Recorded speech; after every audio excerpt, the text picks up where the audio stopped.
Saya Muhammad Faris 9. Oh, berarti ada Faris 1, Faris 2, Faris 3, Muhammad Faris 9. Saya minta doakan menikah secepatnya Pak Ustaz. Calon sudah ada, mahar pun sudah ada, tinggal persetujuan orang tua. Bapak, ibu, anak bapak sudah pengajian, anak ibu sudah pengajian. Jangan sampai gara-gara persetujuan kalian tak dapatnya berzina dia, makan haram dia. Sebulan 4 kali dia jalan-jalan, kalian menanggung dosanya. Pak, kalian menanggung dosanya Bu. Mau kalian menanggung dosanya? Setujui anak-anak kalian yang mau nikah. Kalau tak setuju kalian dengan calonnya, buat fit and proper test. Saya ulang sekali lagi, bapak ibu yang menghalang-halangi anak sudah mampu, sudah bekerja, cukup modal, hanya karena tak suka, hanya karena tak suka sukunya, hanya karena tak suka latar belakangnya, padahal orang baik, beriman, takut sama Allah, kalian menanggung dosanya sampai dia akad nikah. Waspadalah. Mudah-mudahan setelah ini tak setuju, setuju nikah.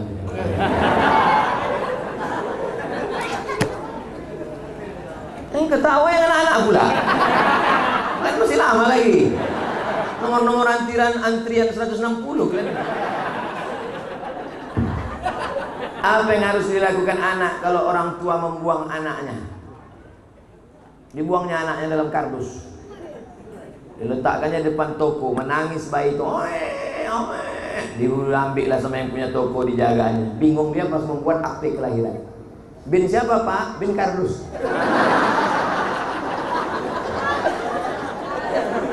Dibuangnya anak itu, pas anak itu sudah sukses, barulah dia datang. Akulah omakmu, ayahmu yang dulu membuang engkau dalam kardus 28 tahun yang lalu.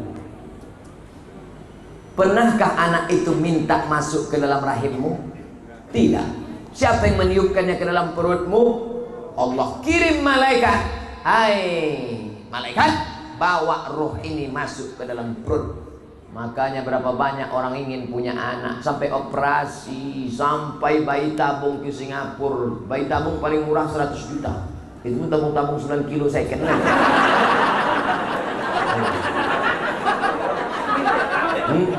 Tiba-tiba kalian begitu punya anak, kalian buang. Sedangkan membuang sampah di jalan saja ditangkap polisi di Singapura. Membuang puntung rokok, membuang permen karet. Ini membuang anak titipan Allah Subhanahu wa taala. Jangan pernah terlintas di pikiran. Jangan pernah terlintas di pikiran. Jaga amanah ini. Man ala talata banatin. Siapa yang merawat membesarkan 3 anak perempuan, fa'addabahunna, dididiknya dengan baik, wa zawwajahunna, dinikahkannya dengan orang baik-baik, dalam kurung anak remaja Masjid Nurul Huda. Wa ahsana ilaihinna, dia buat baik sampai mati, falahul jannah, maka surgalah baginya. Kau bangun ruku, meninggal tinggal. Kau punya mobil, meninggal mati tinggal. Tapi ada amal yang tetap mengalir. Apa dia? Waladun salihun, anak yang soleh, bukan somat. Anak soleh.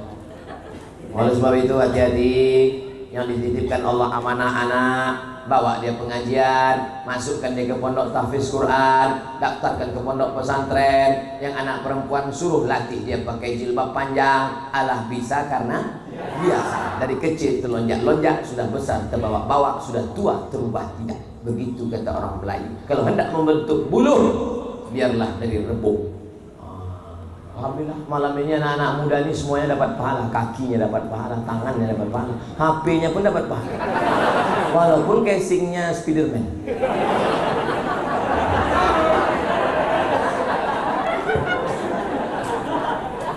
Mantap anak mudanya. Saya pun semangat, ini kan anak muda nih. Semangat berapi-api malam ini kan anak muda. Kalau diturutkan susah hati sedang risau ya. Anak muda. Untung yang saya tengok anak muda. Lo sempatlah omak-omak sama tua-tua. Udahlah awak sedang stres. Yang ditengok pula orang-orang udah mau diintai-intai malaikat maut. Ini ceramah. Assalamualaikum warahmatullahi. Aku sebenarnya Pak, entahlah entah apa ya. Aku begitu nengok anak muda ini bangkit, datang pula ketua panitia. Wow, gitu tadi saya mau maju, takbir, Allahu Akbar. Saya mendengar takbir tadi yang saya takutkan berpecahan kaca-kaca. Luar biasa ternyata perbaungan. Dulu setahu saya perbaungan ini, asal kami dari Kisaran mau ke Medan, dari Medan mau ke Kisaran, setahu saya perbaungan ini cuma sup ayam sama minum jus pokat sama jus mangga.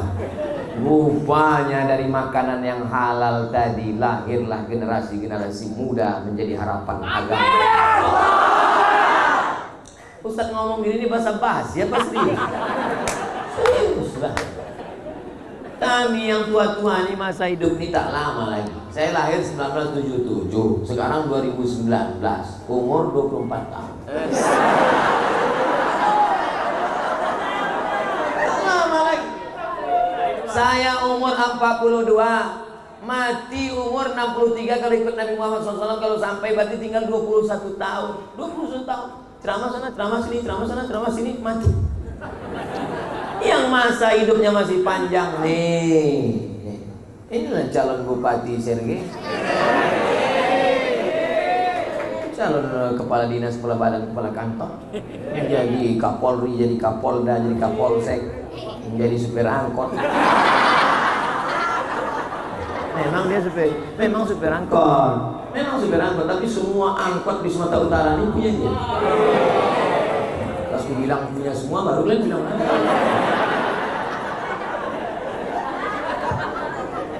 bagaimana hukum sholat kita? Gimana hukumnya sholat kita kalau kurang khusyuk karena tetangga kita bau badan?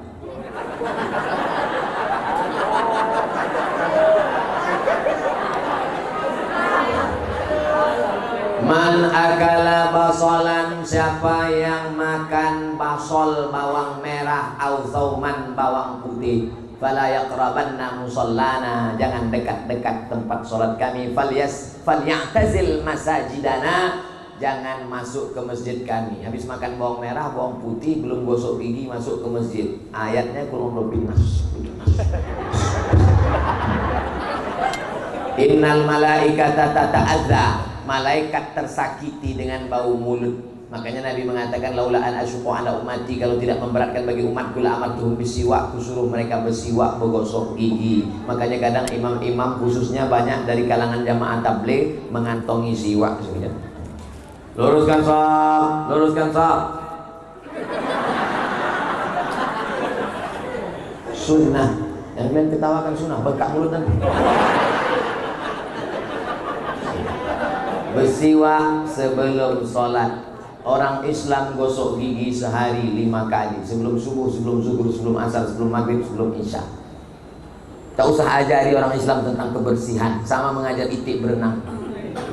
Oleh sebab itu maka ini masalah bau mulut, bau. Adapun bau badan, cuma menghilangkannya makan garam Inggris, broklat.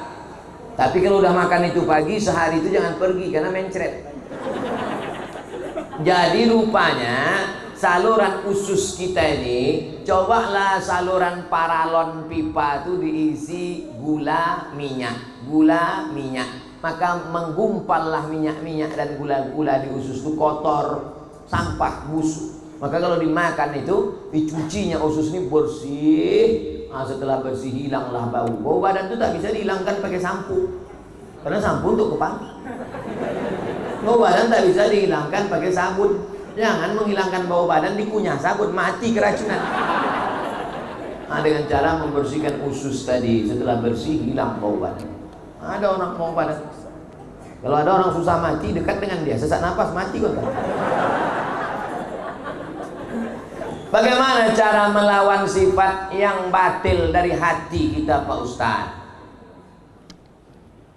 Ala fil jasadi mudghah, ketahuilah di dalam jasad itu ada segumpal. Idza salaat al jasadu kullu, kalau yang segumpal ini baik, yang lain ikut baik. Mata baik, telinga baik, kaki baik. Tapi kalau yang segumpal ini rusak, fasadal jasadu kullu, yang lain ikut rusak. Ala wahyal qalb, yang segumpal itu adalah hati adalah tempat bersama.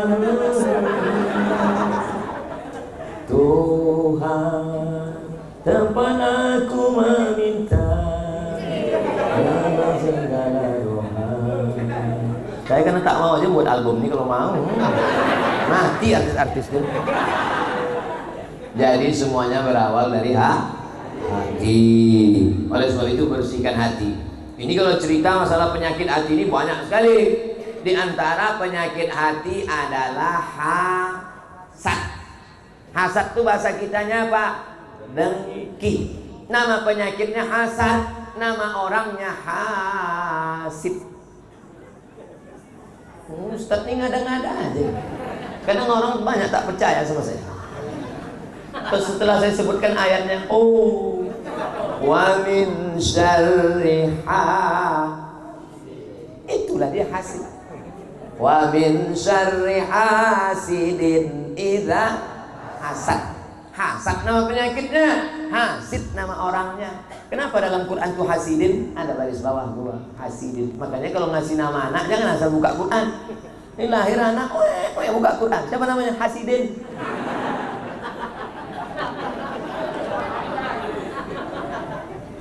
Penyakit yang pertama kali di langit, yang pertama kali di bumi adalah penyakit hasad. Siapa yang pertama kali terkena penyakit di langit? Iblis. Apa penyakit iblis? Hasad. Hasad itu apa? Tak senang menengok orang dapat nikmat. Apa penyakit hasad iblis? Tak senang nengok Adam dapat nikmat. Penyakit yang pertama di bumi, hasad. Siapa yang kena hasad? Kabil. Tak senang menengok Habil dapat bini cantik. Makanya kalau ada di antara bapak, siapa itu? Bini kawanku, macam hantu tengok. Marah menengok bini orang, itu keturunan Kabil. Tak senang nengok orang lain dapat nikmat. Makanya nanti kalau hari Ahad ada kawan kalian yang nikah, cara menghilangkannya doakan dia. Datang kalau dia nikah, duduk dekat pelamin. Jangan Pak, duduk. Lewat depan pelaminnya doakan. Barakallahu lakuma wa baraka alaikuma wa jama'a bainakuma fi khair. Barakallahu lakuma, semoga kalian berdua diberkahi Allah. Wa baraka alaikuma, semoga kalian berdua. Jangan hasad tak mau datang. Atau kalian datang tapi hati kalian marah, sampai di depan tuh berdoa juga, cuman gigi rapat.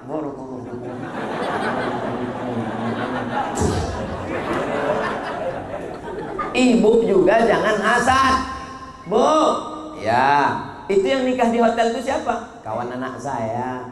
Yang kemarin satu kelas sama anak ibu? Iya. Kok anak dia nikah duluan? Iyalah, dia pakai pelet. Dia pakai dukun. Doakan mudah-mudahan dia dapat anak keturunan yang soleh dan solehah. Amin. Jodoh kalian insya Allah akan dikirimkan Allah. Kenapa belum nikah juga? On the way. Begitu caranya. Ini tak lama lagi kan bulan Muharram, bulan Safar, Rabiul Awal, Rabiul Akhir, Jumadil Awal, Jumadil Akhir, Rajab, Sa'ban, Ramadan. Di bulan Ramadan yang belum nikah nih, mudah-mudahan nanti Ramadan dibangunkan oleh istrinya sahur. Jangan sampai kalian dibangunkan jam weker. Apalagi dibangunkan mercun. Assalamualaikum Ustaz. Waalaikumsalam warahmatullahi wabarakatuh. Saya mau bertanya, cara yang baik menghindari dari teman yang ingin menghancurkan kita, atau dia tak ingin saya menjadi orang yang baik. Tinggalkan dia. Hijrah. Kau cari kawan remaja masjid Nurul Huda yang baik-baik, yang soleh-soleh. Karena kalau kau tetap sama dia, walaupun kau tak pakai sabu-sabu, paling tidak kau ikut duduk sama dia. Kalau datang razia BNN tertangkap juga. Kalaupun kau tak ikut pacaran, paling tidak kau ikut bersubhat, berkolusi dengan dia.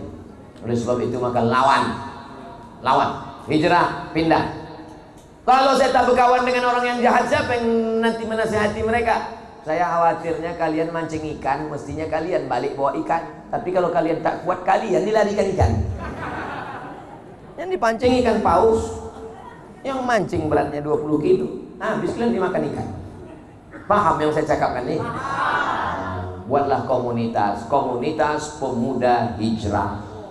Jangan takut. Ini banyak yang takut nih. Nanti kalau udah hijrah nggak bisa pakai motor lagi, Nanti kalau kami sudah hijrah tak bisa main futsal lagi. Tetap main futsal tapi pakai celana panjang. Ya, tetap main futsal tapi jam 6 stop. Ini main futsal sampai jam 9 malam. Maghrib hilang, isya hilang, balik tertidur. Capek mati. Siapa melarang kalian olahraga setelah hijrah? Setelah hijrah tetap boleh camping, outbound, silakan. Setelah hijrah tetap boleh main geng motor, apa salahnya? Pakai King Cobra, pakai Harley Davidson, pakai tetap. Cuman bedanya dulu waktu naik itu petantang petenteng, sekarang berzikir. Pas pelan-pelan tuh subhanallah walhamdulillah. Apa yang tak terpukau. Saya kalau udah diajak anak-anak muda naik motor, oh bangkit semangat saya. Rasa umur 25 rasanya. Udah balik ke rumah baru 42. Jadi kalian harus buat komunitas. Tapi jangan campur aduk laki-laki perempuan.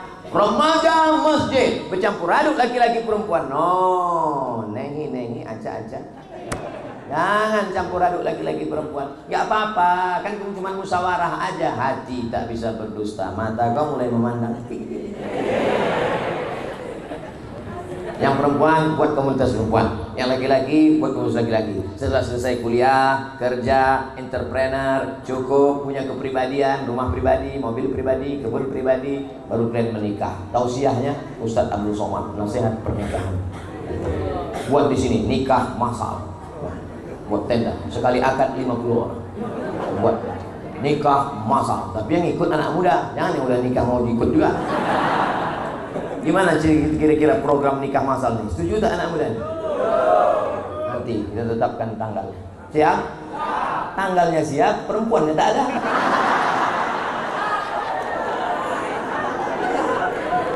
Siapa yang menolak pinangan anak-anak muda yang soleh-soleh ini? Saya kasih tahu sama ibu-ibu yang punya anak gadis di belakang. Kalau sampai kalian tolak anak remaja Masjid Nurul Huda ini, menyesal kalian dunia akhirat. Kalian kalau ada yang udah ditolak 2-3 kali, kasih tahu. Saya pinangkan malamnya juga. Kalau tak mau saya minangkan, Ustadz Iqbal minangkan, ketua panitia minangkan. Tapi kalau bisa jangan saya, karena kalau saya yang minangkan nanti takutnya saya yang diterimanya.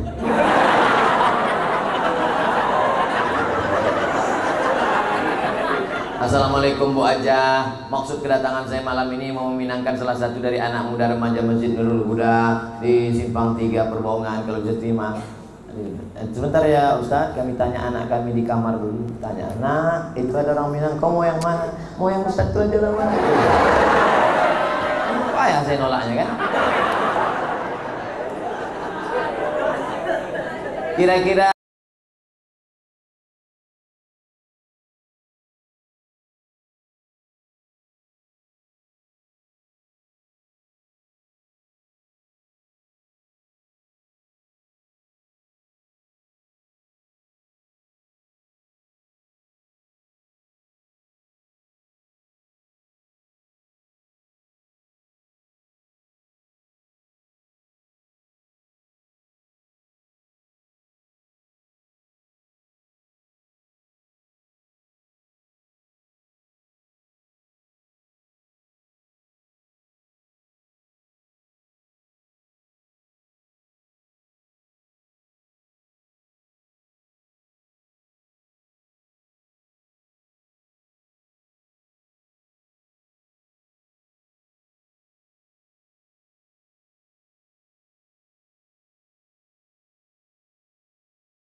Elong ko perlu.